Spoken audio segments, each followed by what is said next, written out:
कहा जाता है। पत्रकारिता लोकतंत्र को बनाए रखती है। यह प्रगतिशील सामाजिक परिवर्तन के लिए ताकत है।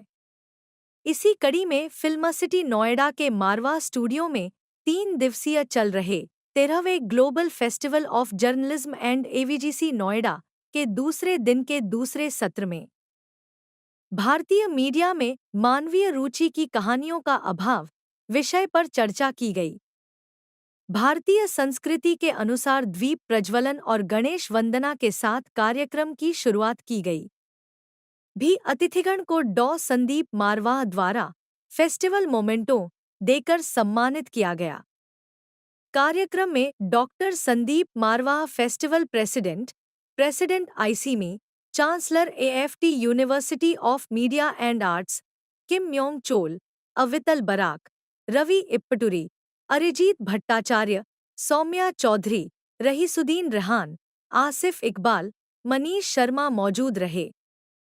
कार्यक्रम में उपस्थित सभी अतिथिगण का पुष्पगुच्छ भेंट कर स्वागत किया गया। Doctor Sandeep Marwah festival president ने कहा, पत्रकार को निष्पक्ष होकर काम करना चाहिए और सकारात्मक सोच के साथ काम करना चाहिए, जिससे जनता तक जो सूचना पहुंचाते हैं वह सही जानकारी हो। साथ ही वहां मौजूदा अतिथिगण ने अपने अपने विचारों को साझा किया। कार्यक्रम में अतिथिगण द्वारा सरदार वल्लभ भाई पटेल फोरम का पोस्टर रिलीज किया गया। साथ ही रवि इप्पटुरी की लिखी एम्पावरिंग अ बिलियन लाइव्स पुस्तक का विमोचन भी किया गया। इसी दौरान कार्यक्रम में आए अतिथियों को उनके देश के क्यूजीन भी चखाए गए। साथ ही अतिथियों ने school of hospitality and tourism students की प्रशंसा की। बता दें कि AFT school of still photography students द्वारा आर्ट एग्जीबिशन का उद्घाटन संदीप मारवाह और अतिथियों द्वारा किया गया और फोटो तत्व का पोस्टर भी रिलीज किया गया।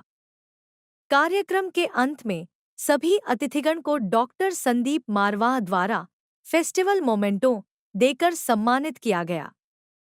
कौन कहता है कि मुलाकात नहीं होती है, रोज मिलते हैं मगर बात नहीं होती है। हकीकत तो ये है कि मशीनों का इस्तेमाल हमारी रोजमर्रा की जिंदगी में इतना ज्यादा बढ़ चुका है कि हम जो ह्यूमन टच है, जो इंसानियत है, या जो एक इंसान के दूसरे इंसान तक जो इमोशंस पहुंचती थी वो अधूरी रह गई हैं। और उसी को आज लेकर आज हमने यहाँ जर्नलिज्म को जोड़ते हुए चर्चा की है।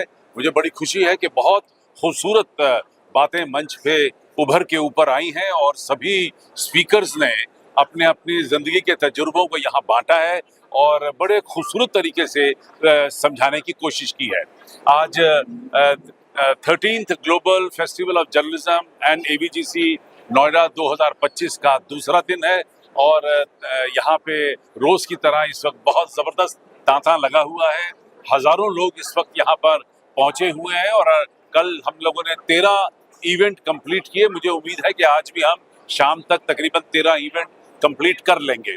और सबसे मजे की बात तो ये है कि इस एडिशन के साथ ये एकमात्र ऐसा फेस्टिवल बन चुका है जो दुनिया में सिर्फ अकेला है और इसकी वजह से इस पूरे फेस्टिवल की जो महानता है जो वो बहुत ज़्यादा आगे बढ़ चुकी है और दुनिया भर से लोग इस फेस्टिवल के साथ अब जुड़ने की कोशिश कर रहे हैं। सर, आज के इस इवेंट के बारे में क्या कहना चाहेंगे? देखिए, मैं कहूँगा कि बहुत खुशनसीब हैं वो बच्चे जिनको इस इवेंट का पार्ट एंड पार्सल बनना पड़ रहा है और वो पार्ट है इसके।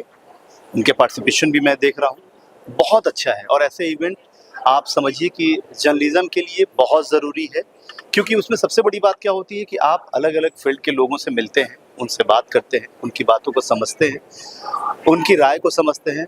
और सबसे बड़ी चीज़ है कि अगर आप जिस फील्ड में जाना चाहते हैं, आप जो करना चाहते हैं, आप जो सोचते हैं, अगर उस फील्ड से संबंधित अगर आपसे कोई सीनियर, आपसे कोई बड़ा जो आपसे ज़्यादा जानकार हो, या ये कह लें कि आपसे पहले से इस फील्ड में हो, अगर वो कुछ कहता है, बताता है, समझाता है, तो ज़रूर समझना चाहिए। और ये तमाम स्टूडेंट्स के लिए बहुत ज़रूरी है। और मैं सभी स्टूडेंट्स के लिए कहूँगा कि मुतमईन हूँ मैं अपने दरख्तों से कि तूफ़ान आएगा और चला जाएगा। आप इसी हौसले के साथ इस फील्ड में बने रहिए। बहुत सारी परेशानियों का सामना भी करना पड़ेगा, बहुत ही, मैं अगर आपको बहुत ईमानदारी से बताऊं, लेकिन आप इससे घबराइए मत। क्योंकि जब आपने सोचा है कि आपको कुछ करना है तो करने वालों के लिए फिर सोचने की ज़रूरत नहीं होती। Thank you so much. Sir आज इवेंट के बारे में क्या कहना चाहेंगे? नहीं, बहुत अच्छा इवेंट था ये मिस्टर मारवा जी का। एक्चुअली मैं फर्स्ट टाइम ऐसे किसी इवेंट में एज ए स्पीकर आया था, तो but being into the field of entertainment, तो ये टॉपिक मेरे को अच्छा लगा कि जो उन्होंने बोला था कि ह्यूमन टच जो आजकल मिसिंग है, तो ये मैं इसलिए स्पेशली इस टॉपिक के लिए एज ए स्पीकर आया था कि मतलब ताकि मैं मीडिया को अपना पॉइंट ऑफ व्यू बता सकूं कि आप जो अपने कल्चर से हट के आप कंटेंट को वायरल करते हो या टीआरपी जहाँ से आपको मिल रही होती है, आप उस कंटेंट पे ज़्यादा ध्यान देते हो, उसकी जगह आप ऐसे कंटेंट पे भी ध्यान दे सकते हो जो लोगों की मोटिवेशनल स्टोरीज हों।